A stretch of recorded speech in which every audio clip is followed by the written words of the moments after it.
sí que seien.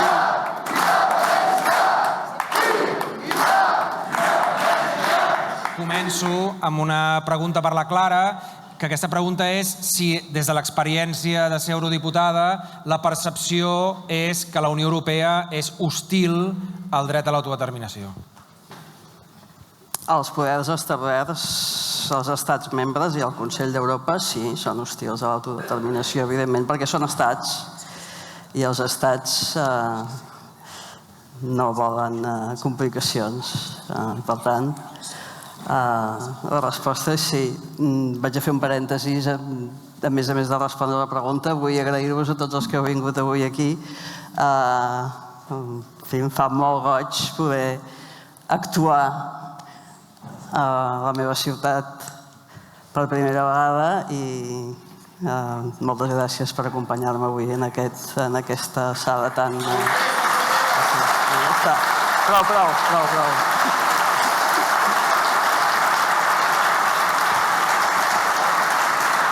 Gràcies. I'm asking you the same question. Would you say that the European Union is hostile to the right to self-determination? And if so, why? So I can't say whether I agree or not because I don't know. And give us some hope, please. I think that's probably a fair thing to say in terms of so the individuals in it, obviously not necessarily, and I think the states most assuredly, and so to the degree that the EU, like any international organization, is in important ways a creature of its creators, we can expect that it's going to reflect their views, and we saw that in the events surrounding the referendum. I do think, and I was having an interesting conversation earlier today, that I was convinced by the argument I heard that there's sort of some daylight that one could find between the institutions and the states that for the most part are much more resistant to this, whereas one might find some more optimism inside the institution, particularly sort of in the judiciary. We see this in the case here, where because of claims about rule of law, some notions of European citizenship, it might be that those institutions will be, shall we say, less hostile than the states that are thinking in political terms about this question. Ha dit que d'entrada sí, es pot dir que la Unió Europea és hostil al dret a l'autodeterminació, sobretot als estats que són els fundadors, i que la Unió Europea és una criatura dels seus fundadors, que són els estats, però que les institucions poden ser més poroses que no pas els estats mateixos, i dins de les institucions, especialment el poder judicial, que estem veient algun tipus de decisió que té a veure amb l'estat de dret, o que té a veure amb la ciutadania europea, o que té a veure amb violacions sistemàtiques, etc., que aquí podria haver una via per ser una mica més optimista sobre el desplegament del dret a l'autodeterminació a les institucions europees. La següent pregunta que et faig, Clara, és què creus que es podria haver fet diferent l'any 2017 per tal que la reacció de les institucions europees no hagués estat tan manifestament hostil, o si és que es podia fer alguna cosa? Es podien haver fet moltíssimes coses, i si ara ens posem a passar llista ens passarem la resta de l'estona fent la llista de tots els deures que no es van fer.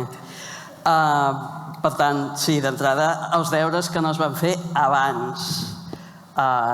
Clarament la política exterior prèvia al referèndum del 2017 va ser altament defectuosa, i per tant aquí, em sembla que no cal que entri a detallar-ho, però hi havia una part de preparació que segurament tenia que el fet que no es fes segurament tenia que veure amb la manca de preparació mental del govern en aquell moment, probablement del poc que semblava que això es pogués convertir en una realitat. Hi ha probablement una relació entre el poc que es va preparar i el poc que sí creia, en el sentit que fos una cosa que s'hi pogués arribar pels motius que fos. Ara no ens posarem a fer judicis d'intencions, que no és el moment.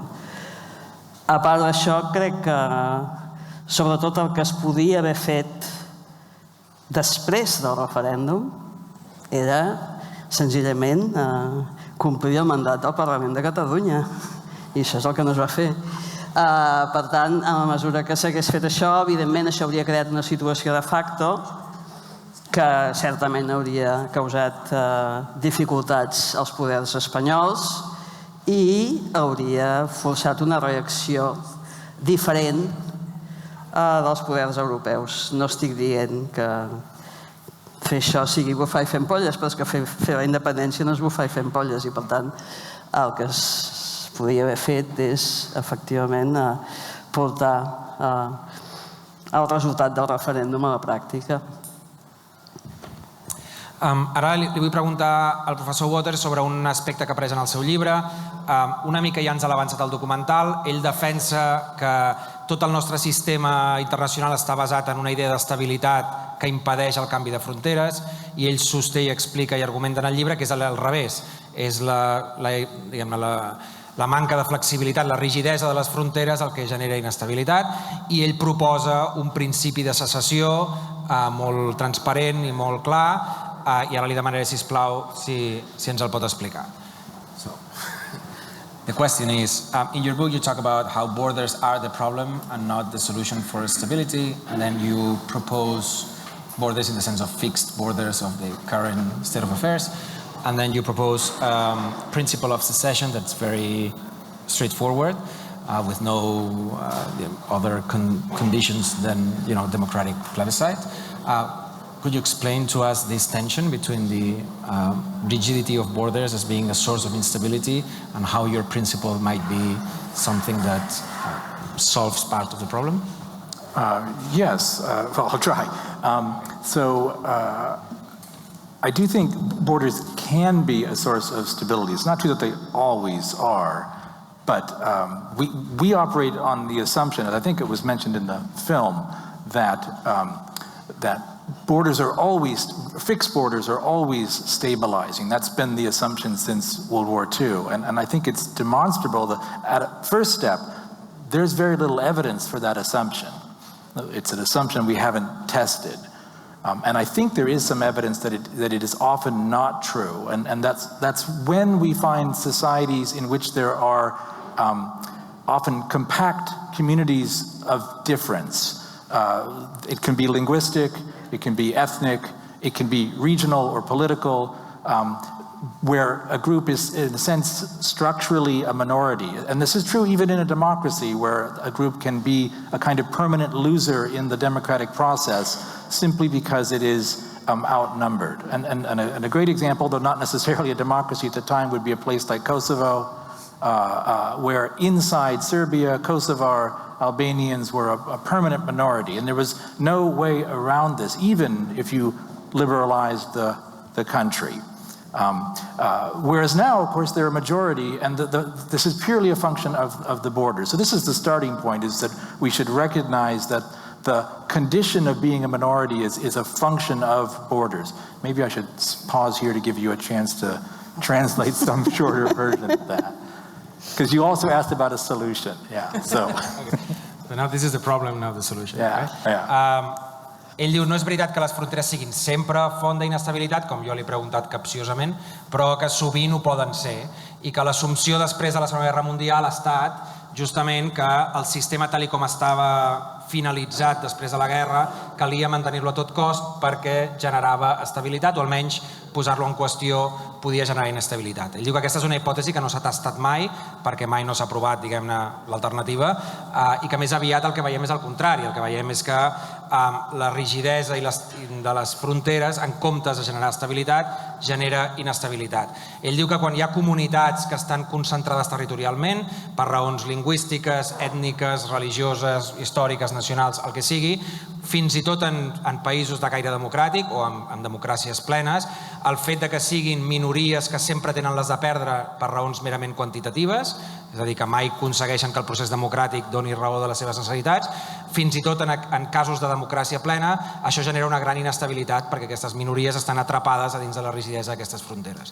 Llavors, aquest és el problema de considerar les fronteres com un bé intocable que genera molta estabilitat, quan en realitat a dins de les minories genera molta inestabilitat.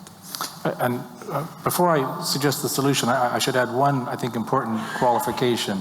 It's not the case that it's easily misunderstood. It's not the case that a multi-ethnic or multi-linguistic society is necessarily unstable. The point is that when there is instability in a society or oppression, it often can be traced to the fact that groups that have different political identities are locked inside a single community. So when multi-ethnic communities work, I think that's great. The problem is we don't have, in our contemporary system, we don't have any tools to respond to those cases in which things like human rights and democracy don't resolve those tensions. So that's the problem. Vol afegir una capa més al problema, encara no estem en les solucions. Ell diu, no és cert que les societats multiètniques o plurals siguin per naturalesa inestables, però sí que és cert que en les societats que són multiètniques i hi ha inestabilitat, sovint es pot veure, es pot traçar aquesta inestabilitat pel fet que hi ha diverses identitats i que n'hi ha alguna o algunes que no poden desplegar-se en aquesta societat, per molt democràtica que sigui, justament perquè són minoritàries. I el fet que estiguin tancades a dins d'una frontera impedeix que quan hi ha una inestabilitat es pugui buscar una solució que no sigui obligar-les, diguem-ne, a quedar-se dins. So you asked about a solution. I'm now going to cheat and use the translation to pretend I've explained it properly.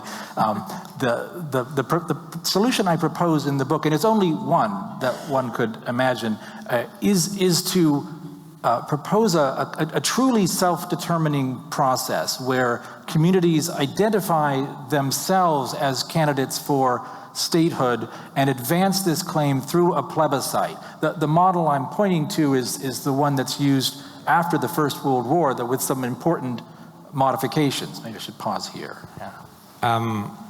La seva proposta és un principi d'autodeterminació molt directe pel qual la voluntat de convertir-se en estat pugui trobar una actualització en un procés plebiscitari, seguint el model que es va desplegar després de la Primera Guerra Mundial i abans de la Segona, amb algunes modificacions que ara suposo ens explicarà. So in the model I'm proposing, the claim would be, and I consider this a component of international law. I want it to be a legal norm because the existing system places so many legal and diplomatic resources in the hands of states that I want to construct it like a human rights norm so that communities have a kind of resource, very marginal, to negotiate and contest with the state in the way we do with human rights. It's a very weak system, but it allows communities to make a claim against their state. And I'm imagining this being the same. So that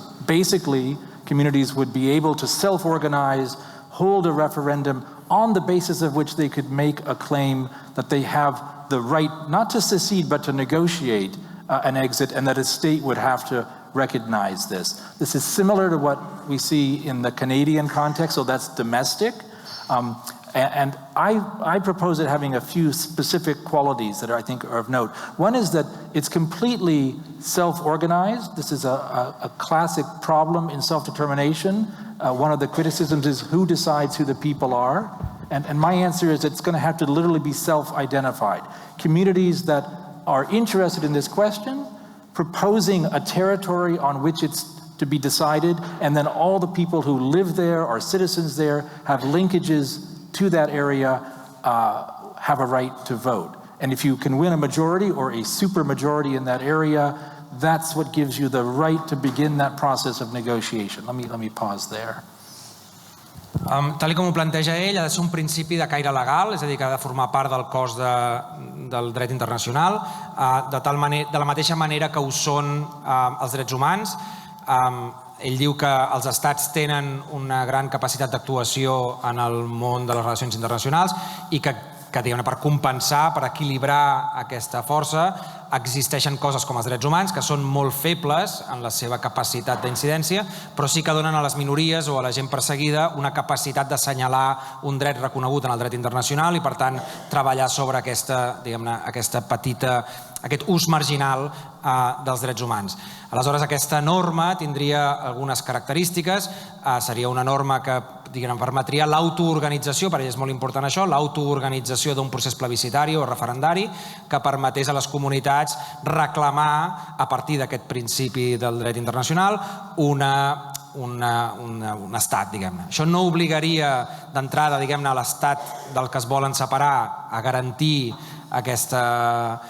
aquest dret, però sí que els obligaria a seure's a negociar de bona fe amb aquesta població que està sempre dins d'un mateix territori i que convoca a les persones amb els lligams en aquest territori a prendre aquesta decisió a partir d'aquest dret reconegut en el dret internacional. So just very briefly, I want to note the one or two features or the reasons why I think it should be organized in this way as a right.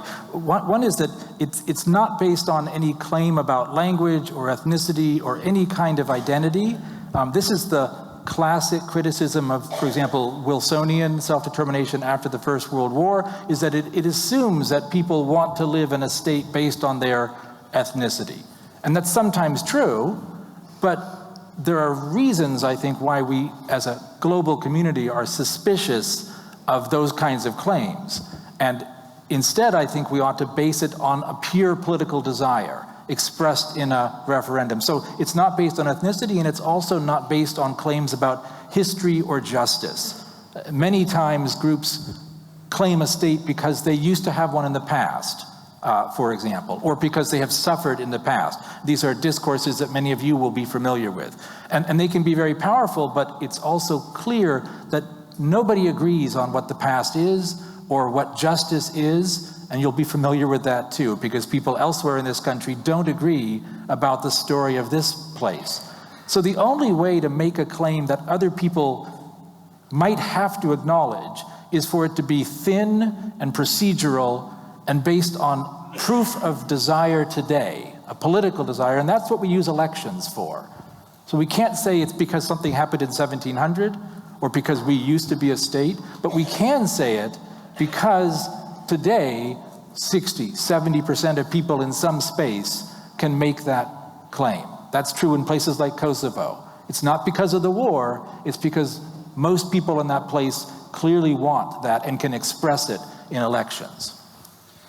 Per ell és molt important assenyalar que aquest principi del dret internacional que hauria de reconèixer el dret a l'autodeterminació no ha d'estar basat, ni està basat de la seva reflexió, en comunitats que necessàriament hagin de ser amb un lligam lingüístic, religiós, ètnic, nacional, identitari. Aquesta és una crítica que sovint es fa al dret a l'autodeterminació. Ell diu que s'assumeix que la gent prefereix viure en comunitats que siguin uniformes en algun d'aquests aspectes, però que tenim raons per creure que potser no necessàriament és així. També molt sovint aquest reclam d'autodeterminació se sustenta sobre un greuge en el passat, un greuge històric que es reclama com que s'ha de pal·liar en el present, o que en el passat eres independent i ara no ets independent. Ell diu que això no és el fonament d'aquest dret, perquè, com sabem molt bé nosaltres, ens ha dit, no ens posem d'acord sobre què vol dir el passat, ni sobre què vol dir la injustícia, ni sobre què impliquen les raons del passat o les raons de la injustícia. Per ell, en el cor d'aquest principi és un principi autodeterminista pur, que és l'expressió d'un desig de convertir-se en un estat i que no existeix la necessitat de provar que es basen en una idea de propietat de la terra o de solidaritat ètnica o lingüística o de cap a l'altra mena. És un pur expressió del desig de considerar-se un estat i que això ha de ser i hauria de ser suficient. Ha posat l'exemple de Kosovo, no és perquè la guerra els donés dret a autodeterminar-se, sinó és perquè la majoria de gent d'aquell territori va expressar que volia autodeterminar-se. I'll stop there. Thank you. It's a great summary. Clara, tornem a la realitat, dura realitat de l'actual estat de les coses. Abans, deixa'm allargar-te la pregunta que t'he fet abans per dir-te si hi hagués un procés d'independència com Déu mana al país, més enllà de la preparació de la que parlaves, quina és l'actitud diferent que caldria tenir o què és el que mancaria per tal que aquestes institucions que semblen aparentment hostils reaccionessin d'una altra manera? Fets. Sento les preguntes, ja els dono respostes breus. Fets. Les institucions europees o internacionals, els estats importants a l'ordre internacional reaccionen als fets, no reaccionen als discursos, a les peticions de solucioneu-nos el problema. En això no necessiten reaccionar-hi si no hi ha fets. Per tant, no estic dient gran cosa, perquè ja us ho he dit abans, o sigui, el que va faltar van ser els fets consumats. i en una nova represa del moviment per la independència només ens posarem en una situació de jugar el partit, no dic de guanyar-lo, però de jugar-lo amb fets. I per tant, si hi ha hagut una decisió d'un Parlament de Catalunya que arriba fins a determinat punt de declarar la independència gràcies a un resultat electoral, gràcies a un referèndum o el que sigui, té un mandat democràtic, bé, el següent pas és que hi hagi un govern que executi aquesta decisió. Tinc una última pregunta per tots dos. In your book you say that self-determination processes usually have failed in the past. Can you explain us why this is so? What's the reason behind this failure? Perdoneu, li he preguntat perquè en el seu llibre explica per què fallen els processos d'autodeterminació o per què han fallat fins ara. I aleshores li pregunto... No tots, suposo. No tots. Per què normalment han fallat els processos d'autodeterminació? I li he preguntat si ens ho pot desplegar una mica.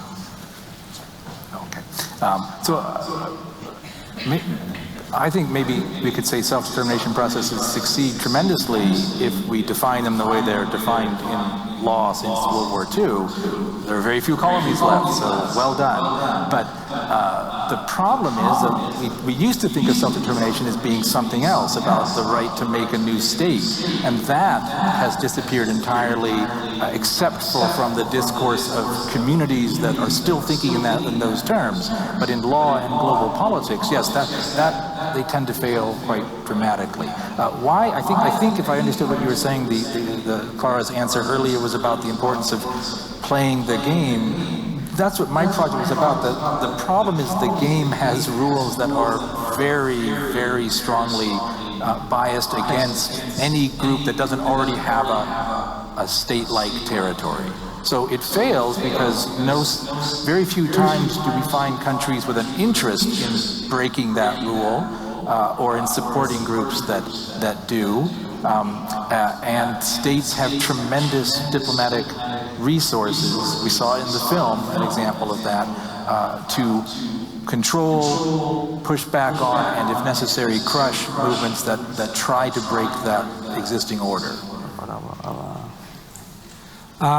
Diu que depèn de com definim autodeterminació, sí que ha triomfat. Si la definim com es defineix avui dia, o com en la definició, diguem-ne, estreta que algunes institucions promouen, que és que només per processos de descolonització de les colònies que, diguem-ne, tradicionalment enteses, aleshores ha estat un gran èxit perquè queden molt poques colònies, però que si entenem l'autodeterminació com es va definir originalment, que és el dret a autogovernar-se, és a dir, el dret a constituir-se en un estat, en aquest cas diguem-ne, molt poques han aconseguit o han assolit el seu objectiu, i ell, recollint la idea de la Clara de els fets ens permeten jugar al joc, ell diu el problema és que el joc té unes normes que estan molt esbiaixades per protegir els que no volen que hi hagi dret a l'autodeterminació.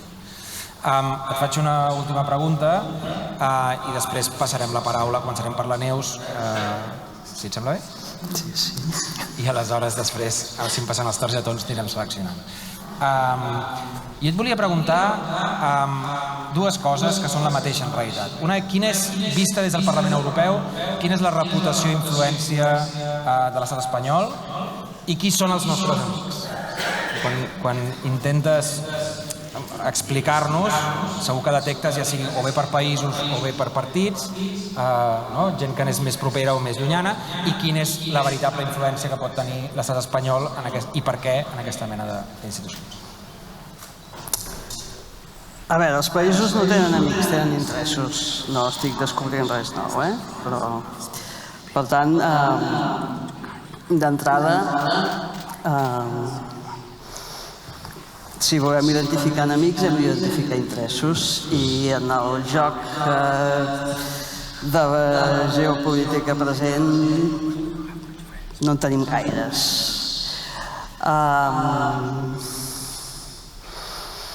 Potencialment, davant d'uns fets, jo crec que hi hauria interessos i serien els veïns. Però, esclar, això requereix estar disposat a jugar fora de les regles del joc de l'estatus quo. Que Jo soc molt simpatètica de tot el que ens explica el professor Waters, però em sembla que les coses avançaran també en el dret internacional, també avancen en els fets. I per tant està molt bé que els acadèmics d'alt nivell facin bones propostes per l'acadèmia jurídica i per la política internacional, però el fet és que si els drets humans ara formen part del corpus del dret internacional, formen part dels fonaments constitucionals dels països democràtics, que són uns quants, si més no, no sé si la majoria, però en tot cas molts. Si això ha passat és perquè hi ha hagut moments en els que s'ha jugat el joc fora de les regles del joc. I per tant, diguem-ne que la meva resposta es tornaria a ser bé si som capaços de jugar malgrat que les regles del joc no ens són favorables. Jo crec que els nostres amics acabaran sent els nostres veïns. I els veïns són els veïns geogràfics, els veïns, digueu-ne, culturals, els veïns industrials, qui són els nostres clients. Tenim una economia molt diversificada i per tant això tampoc és tan fàcil d'identificar, però vaja, jo crec que les amistats vindran per aquí i històricament hem demostrat que sobrevivim en aquest context. Per tant, ja ho sé que això no és una llista de dir no, és que els alemanys, els no sé què. Ara mateix jo crec, no em veig amb coses més específiques. A dintre del Parlament Europeu és evident que hi ha grups polítics que es miren la nostra causa amb simpatia. Siguem honestos, no hi ha ningú que estigui disposat a moure's abans que ens moguem nosaltres. Ningú. Hi ha qui es mira amb més sorpresa el comportament de l'estat espanyol davant d'un moviment que és democràtic i pacífic. I això, bueno, està, doncs, ben... Jo ho veig això bastant ben repartit a dintre dels grups democràtics, doncs tant a l'esquerra europea com els socialdemòcrates, on també hi ha el PSOE, o sigui que hi ha de tot, els liberals, on també hi ha Ciudadanos, i fins i tot el PP europeu. Hi ha gent, diguem-ne, perfectament capaç d'entendre les nostres posicions i que potencialment podrien ser amics en un moment en què ja estiguessin demanant als amics que fessin coses perquè nosaltres també n'hem fet. Però la notícia és que fins que no ens moguem nosaltres, allà se'ns miren amb més o menys curiositat, però no són ells els que ens trauran les castanyes del foc. Perdoneu per aquesta resposta tan llarga, però... Has donat temps a llegir les targes. Comencem, mentre repasso aquestes targes... Passem al micro de Neus un moment, que ha vingut des de Ginebra i segur que ens vol dir alguna cosa.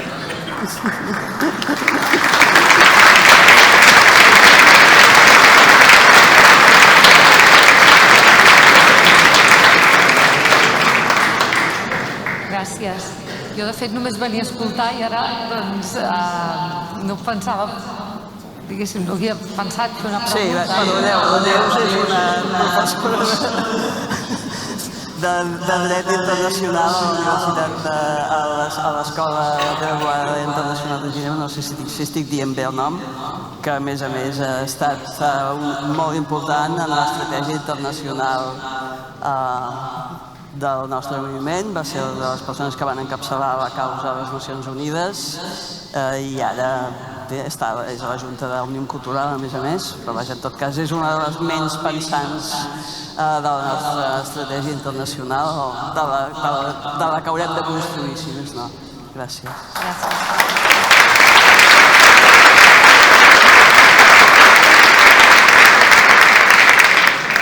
Ja que haig de parlar, primer voldria agrair molt a la Clara, no només que ens hagi convidat a tots aquí, sinó que hem de recordar que persones que han estat tan altament represaliades i que realment els seus drets humans han estat, des de la meva perspectiva i des de la perspectiva de moltes institucions rellevants i que tenen autoritat per decidir això, doncs àmpliament reconegut, a pesar d'això ha estat capaç de fer tot això. I això em sembla impressionant, sincerament.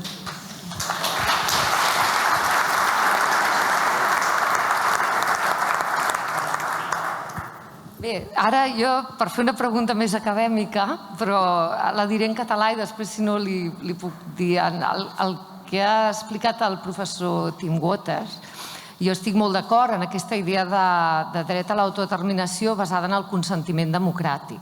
I la nostra idea de referèndum era, evidentment, explicar que hi ha tot un poble que té, fins i tot en uns moments, com prèviament en la consulta del 9-N, ja hi havia molta gent, fins i tot del PSC o gent, amics meus que eren del PSC, que tothom estava d'acord en què aquest conflicte s'havia de decidir democràticament en aquell moment. Fins i tot els comuns o molta gent que considera que si hi ha un conflicte s'ha de decidir d'aquesta manera.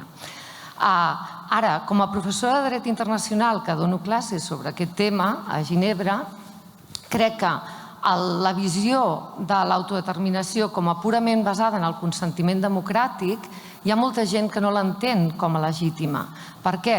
Bé, jo l'any 97, 98, 99 vaig viure al Canadà i vaig fer una tesi doctoral sobre els drets dels grups i els drets de les minories, i en aquell moment molts anglòfons a Ottawa, on jo vivia, consideraven que aquest intent de secessió del Quebec era el que ells li deien una vanity secession. Et vols separar per vanitat. Això fent una analogia amb el divorci, diguem que hi ha molta gent que creu que hi ha una moralitat en el divorci entre persones. Que si jo ara deixo el meu marit i dic, me'n vaig, per què?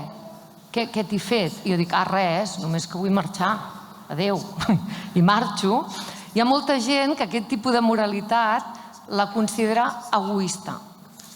Llavors, jo amb el temps, en molts anys que he donat classes sobre això i he fet moltes conferències sobre això, crec que hi ha una visió que és legítima, basada en el consentiment estrictament democràtic, però que no causa molta simpatia si no tens un argument de legitimitat històrica.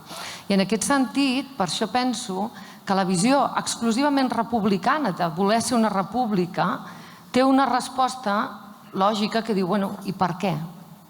Per què? I en aquest per què, tots aquests arguments de violacions de drets humans, tots els teus arguments que no pots parlar en la teva llengua a casa teva i que pots ser, com deien al Quebec, estranger a casa teva. Tots aquests arguments considero que encaixen en aquell valor del nacionalisme cívic, no del nacionalisme ètnic, per descomptat, que donen legitimitat a la nostra demanda. I en aquest sentit, tinc més dubtes sobre la visió del professor Waters exclusivament basada en el consentiment, perquè el consentiment encara no diu que hi hagi una moralitat o una legitimitat en aquest consentiment. No sé si tu li vols traduir o... Did you want me to respond? Oh, sure. If I understood, so part of the comment had to do with the problems of basing independence claims on consent through I think if I understood the comments as they were translated, I think I would agree. It's sort of the least bad system. It's true that consent is not sufficient for lots of actors, and I think as a matter of international law, it's not clear that it matters at all. I'm definitely making an argument from the margins in terms of my own discipline. The reason I think it makes sense to invest in it is that it is probably the basis that has the most traction. So it links to claims about democracy that many actors respect, even if they don't always practice it. Even non-democratic states pretend to be democratic. But all the other bases are just more contested. That's how I see it. So claims about history and justice, nobody agrees on that. I was thinking, if you think about the claims often made in the Catalan case, Madrid doesn't agree, right? Brussels doesn't really care, and Washington doesn't even know what you're talking about. These are really different claims. But democratic claims can be understood. So I agree that consent is is not a strong basis, but I think all the others are even weaker, and that's why it makes sense to invest in it. Molt resumidament, li dona la raó a la Neus que sovint la idea de consentiment és insuficient, sobretot perquè sigui acceptada per la comunitat acadèmica internacional, però quan ell sospesa les altres possibles raons per justificar una secessió, les altres, encara que puguin ser més conflictives d'entrada, li sembla que tenen menys pes que no pas la del consentiment. He fet una selecció de les vostres preguntes perquè no les podem fer totes. He intentat agafar les que es repetien, almenys en esperit, tant per la Clara com pel Tim. Si et sembla, comencem per tu. Aquestes són les meves. Bueno, algunes de les teves. Però no tenen res a veure amb la sessió d'avui, però vaja, no? No, però jo crec que aquesta està bé. Ok. Ja la llegeixo jo. Diu Clara, és de la Montse, diu: és evident que aconseguir la independència arrossegarà un cost.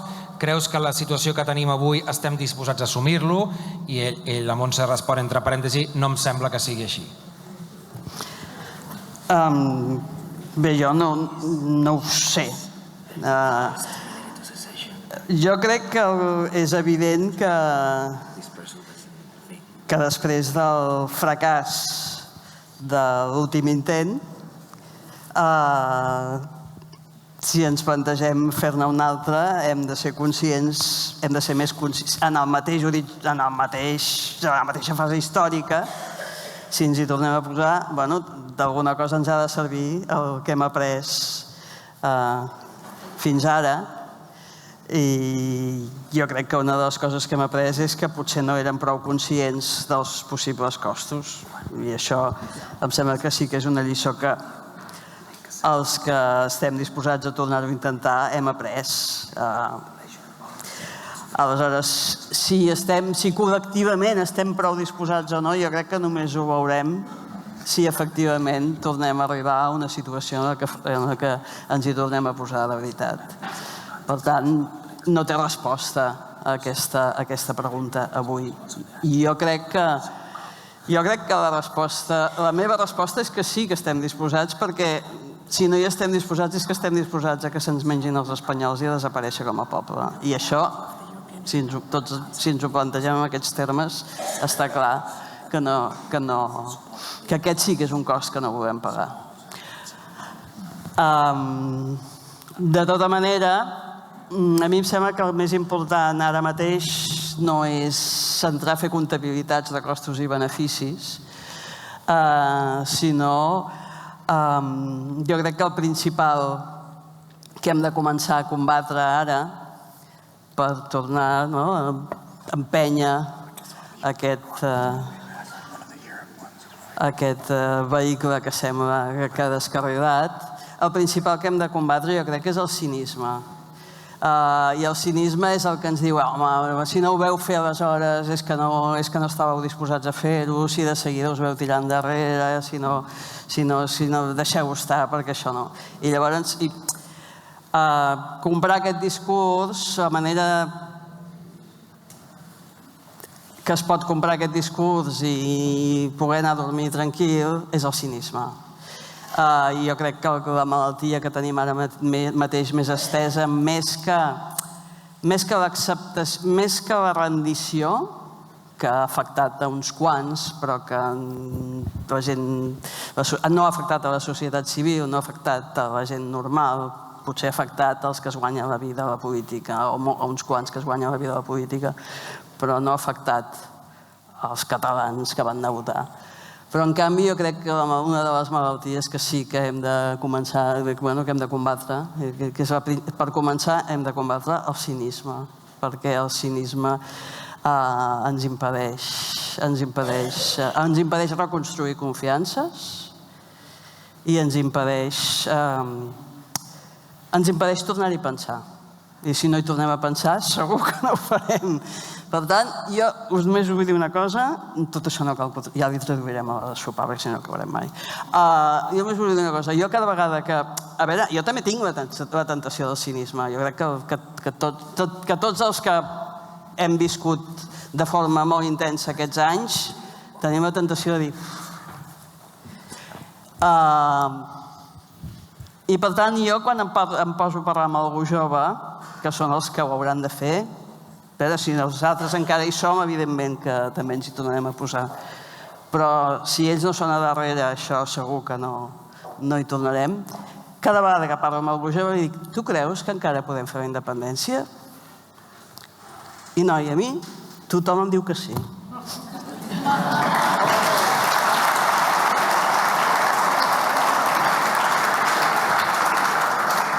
He seleccionat una de les vostres preguntes pel professor Waters i amb això conclourem. Crec que és la que resumeix les altres preguntes que de manera menys indirecta estan preguntant el mateix, que és, disculpeu, quina hauria de ser l'estratègia d'una nació qualsevol que vol la independència en un context complex com el de la Unió Europea per ser el més efectiu possible? Una nació qualsevol. Quina hauria de ser l'estratègia d'una nació a la Unió Europea per ser efectiva en un procés d'independència? We're asking for advice. What should Be our strategy? A strategy of a nation that wants independence in the complex context of the European Union, just a hypothetical nation in the European Union to be most effective. Wow, that's a great, difficult question. You know, the last time my country got independence was well over 200 years ago, so it's a bit out of date, our advice. So we've talked about this a bit already, and I know Clara mentioned earlier the importance of establishing facts. I completely agree. As a lawyer, I think it's important to note that law is not actually what drives these questions. These are political questions, and it's about positioning oneself. Law is a contribution on the margins. But having said that, it is an important part of it because the European Union is one of the most law-driven institutions. I don't think things happen in it if you can't make claims that they're about legal competence. And so structuring arguments about independence in ways that register legally, I think is a valuable strategy. And I'll just give you one example. It's a very small thing, but as a way of improving that margin, you know, there's a union principle of subsidiarity. The idea that governance should be at the lowest level possible. And normally, no one thinks this has anything to do with secession. But it's about picking the right level and the lowest level, in theory, for governance. And it's possible to think of a claim of secession as simply saying this community ought to be governing in relation to the Union like a state and not a region or something else. It's a reason, in other words, why the idea that independence means you'd have to leave the Union just isn't actually necessary or true. Now, politically, that's where the Union is at, insisting on this, and we saw in the film it's because states like Spain wouldn't agree. But there are plausible legal arguments that it's not true that secession would mean exit. And subsidiarity is a way of thinking about that could lead us to that answer, as well as close reading of the treaties that don't actually talk about this question. Comença dient que el seu país es va independitzar fa més de 200 anys i que, per tant, com a conseller potser li queda una mica lluny.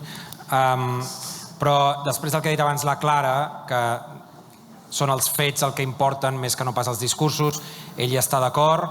A casos com aquests no estan manats per la llei, sinó que apareixen quan els fets van per davant, però això no vol dir que les lleis no siguin importants, encara que tinguin un paper secundari, en particular a la Unió Europea, que és una de les institucions que més es guia per un seguit de lleis, no? Són les institucions més legalistes que hi ha en el planeta. I per tant és important, diu ell, que els moviments independentistes o secessionistes o autodeterministes siguin capaços d'articular arguments que ressonin o que es puguin traduir de manera intel·ligible en qüestions legals. I ens posa un exemple. L'exemple és el principi de subsidiarietat, que és un principi que està a la legislació europea i que bàsicament diu que s'ha de buscar el nivell adequat de governança i que com més propers a la població, millor. Normalment aquest principi no es fa servir per argumentar secessions, però podria ser un tipus d'argument que faria sentit en un procés de secessió interna dins de la Unió Europea, perquè seria una manera de dir, complint la legislació europea o l'esperit de la llei europeu, el principi de subsidiarietat garanteix o demana que sigui el govern més proper al més adequat, i per tant això també podria ser un argument, llegint els tractats de manera curosa, per en cas que hi hagués un procés de secessió en un estat de la Unió Europea com nosaltres, que això no obligués a sortir de la Unió Europea i tornar a demanar l'ingrés, sinó que, segons el principi de subsidiarietat, es podria argumentar legalment i seria coherent que un estat d'aquestes característiques diguem-ne, podria separar-se i mantenir-se a la Unió Europea. Dit això, vull dir dues coses. Primer, gràcies de nou a tots per venir. Segon, permeteu-me que ofereixi una disculpa pel fet que no hi ha hagut cadires per tothom. Ha vingut més gent de l'esperada i, per tant, els que heu aguantat dempeus sou els nostres herois i estenem les nostres disculpes perquè no heu pogut seure. I després, thank you, Professor Waters, for coming here. Ha vingut expressament per aquest acte. Us repeteixo que al final de la sala podeu comprar tant el llibre de la Clara com agafar un dels targetons amb un codi de descompte per comprar per internet el llibre del professor Waters. I fins aquí l'acte d'avui. No sé si vols afegir alguna cosa. No, reiterar l'agraïment a tots els que heu vingut i les excuses per això del número de cadires.